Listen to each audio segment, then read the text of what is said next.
A very good evening and thank you for making a date with Primetime News. I'm Selima Shumwefeleni Masipa.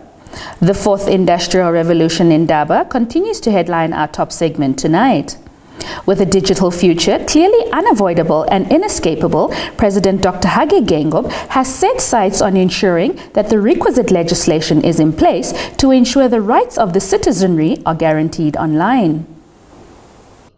Spin-off from the fourth Industrial Revolution should cascade to reach and benefit all Namibians, including those at the grassroots, remote and rural communities, the young and the elderly alike. Our education system and industry have a relatively low capacity to react to the rapid technological changes, and impacts are visible through the low transition into labor market. Sustainable and inclusive industrialization can be achieved through fundamental shift in how we are educating our children. Our leverage point is equipping primary and secondary learners with the combination of verbal and written communication, logical and numerical skills to nurture the ability to code and think computationally, and by so doing develop holistic problem-solving skills. It has become increasingly important to deliver multidisciplinary training in our institutions of higher learning through blended curricula. This is our opportunity to drive inclusive economic growth through education, reskilling, and leverage information with the communication technologies as a tool to leapfrog innovation. To achieve this, investments into research and development must be prioritized. A stronger impact is required between industry and institutions of higher learning to identify priority areas for R&D and innovation. On to our next story. The parliamentary spokesperson says the death of the late All People's Party leader, Ignacio Shikhuameni, within the precinct of Parliament was a rude awakening that an emergency medical facility was not only a want, but rather a need. Edward Mumbu Jr. compiled this story. Last year, Shikhuameni, a fearless activist during his heyday and an astute politician at his prime, died after collapsing in Parliament while attending a parliamentary committee meeting. At the time, other members of Parliament looked on helplessly as they waited for an ambulance to attend to Shikhuameni. In another incident in 2019, another MP, Lotoko Ushoma from the National Council, suffered the same fate. He died after collapsing during a National Council session. Parliament, in collaboration with the Health Ministry, has now set up an emergency care unit. In a statement issued this week, Raphael Angula, the parliamentary spokesperson, said the facility will serve as an emergency unit to deal with any health emergencies on the precincts of Parliament. The health clinic will cater for MPs, the Office of the Prime Minister, the Minister of International Relations and Cooperation, as well as the Minister of Information and Communication Technology. Switching our attention to the Kavango regions, a political analyst, Dr. Gerson Sindano, says outsourcing the green schemes in the two Kavango regions to private investors is an intellectual insult to local farmers or investors in the area. Here's more on this by Sawi Hausiku. Sindano made the observations on the sideline of the Kavango East Regional Governor Bonu Wakudumo's State of the Region address on Wednesday. The Minister of Agriculture, Water and Land Reform, Carlos Leitvan, told investors in Dubai, the United Arab Emirates, earlier this year that government will in June this year issue a request for a proposal to list 11 green schemes. Sindano said outsourcing these green schemes to outsiders means they are unable to do it themselves, therefore they need someone else to come and do it. He said the issues of agriculture have to do with policy shifts before stating the country's policies make it difficult for local farmers or agriculturalists to produce massively. Adding the Southern African Customs Union also makes it difficult for farmers as government would rather import produce from South Africa in order to make a profit from the revenues. He said in India, the government encourages farmers to produce more and purchase the produce from the farmers. Sindano called on the government to come up with deliberate policy interventions to change the status quo.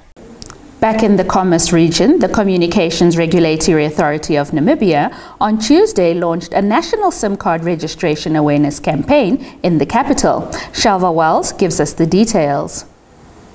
The SIM card registration is aimed at enabling law enforcement agencies to ensure safety and security, as well as allowing the facilitation of reliable financial services from institutions such as banks.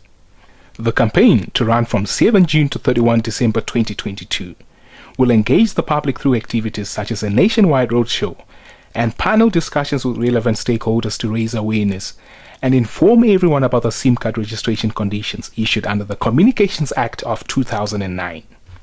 Speaking at the launch, Crown Chief Executive Officer Emilia Ngikembwa said the mandatory SIM registration is not a new concept and is a type of legislation that is used in over 157 countries around the world to effectively regulate the use of telecommunication services and prevent illicit activities that endanger national security or individual safety. When we return, government pledges establishment of Internet Connectivity Access Fund.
Leading the primetime business segment tonight, government, through the Ministry of Information and Communication Technology on Wednesday, revealed plans to establish a universal Internet Connectivity Access Fund targeting rural schools and clinics in the country. Mulisa Simiasa filed our first business story. Deputy Minister of Information and Communication Technology, Emma Theophilus, announced the plan at the World Telecommunication Development Conference underway in Kigali, in Rwanda. Theophilus, in a media statement on Wednesday, further said that government would first establish the Universal Access Fund for Internet connectivity before its services are rolled out to secondary schools and clinics in underserviced and unserviced areas. She said through the fund, Namibia will make sure that the upgrading of 122 communication towers to a 4G level takes place. Aiding government will also build an additional 36 other internet communication towers in the rural areas. Theophilus noted the Universal Internet Communication Fund will also pay for the 4G routers with uncapped data to secondary and vocational schools as well as to clinics in areas with insufficient coverage. Theophilus noted at the conference that Namibia also intends to establish a national cyber and security incident response team that would support the operations of cyber resilience of the country. Staying with technology matters, Information and Communication Technology Minister Dr. Phea Moshelenga says investments in legislative and policy reforms, digital skills and literacy, human capacity development and workforce reskilling and upskilling are critical for Namibians to fully leverage and harness the opportunities presented by the Fourth Industrial Revolution. This is according to Minister of Information and Communication Technology Phea Moshelenga, who officiated the opening of the Fourth Industrial Revolution 4IR Expo, which commenced here on Tuesday. Moshelenga said platforms that enable advanced manufacturing of new materials will be required to strengthen manufacturing in the advent of the 4IR noting that mechanisms such as offering economic incentives to future industries of 4IR technologies and targeted SMEs for 4IR businesses can be transformational, as well as create new engines of growth. He also said securing energy supply is a critical factor in Namibia's inclusive and green industrial initiatives, which is why the Namibian government is developing the high-tech green hydrogen synthetic fuels industry as a frontier for economic growth development, as well as in the long-run water and energy supply security. The minister further said evolving technological advancements mean new opportunities and challenges, which necessitate the development of a regulatory framework to accommodate the unfolding developments that the fourth industrial revolution generates. Stay tuned for the sports news, but first your economics roundup and the weather forecast.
Athletics headlines the sports segment.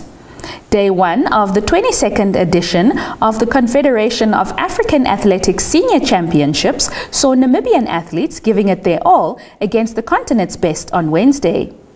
About 48 African countries out of the 55 are competing for silverware at the Côte d'Or National Sports Complex in Mauritius from the 8th to the 12th of June 2022. The opening day of the championship saw Namibia's 100-meter male sprinter Gilbert Hainuka qualifying for the semi-finals after winning heat 6 of the first round with an impressive run of 10 minutes and 23 seconds, which he improved later on when he ran a personal best of 10 minutes and 15 seconds to reach the final. On to rugby news. The senior national women's rugby team announced a 25-player squad that will travel to Cape Town, South Africa to compete in the Rugby Africa Women's Cup from the 19th to the 25th of June 2022. The Rugby Africa Women Cup will see Namibia, Zimbabwe and South Africa battle for supremacy in Group A of the competition. In an interview with the Namibia press agency recently, national women's team coach Christelle Kotze said the team will be touring South Africa where they will receive greater exposure to the game. Stand by for your sports roundup.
And with that, we've come to the end of this evening's newscast. Many thanks for tuning in. If you're new to this channel, please subscribe, like, share, and press the notifications bell to stay posted on the latest happenings locally and globally. Do catch us tomorrow for the week's last installment of Primetime News. From myself, Salima Shimwefeleni Masipa, and the entire production crew, it's good night.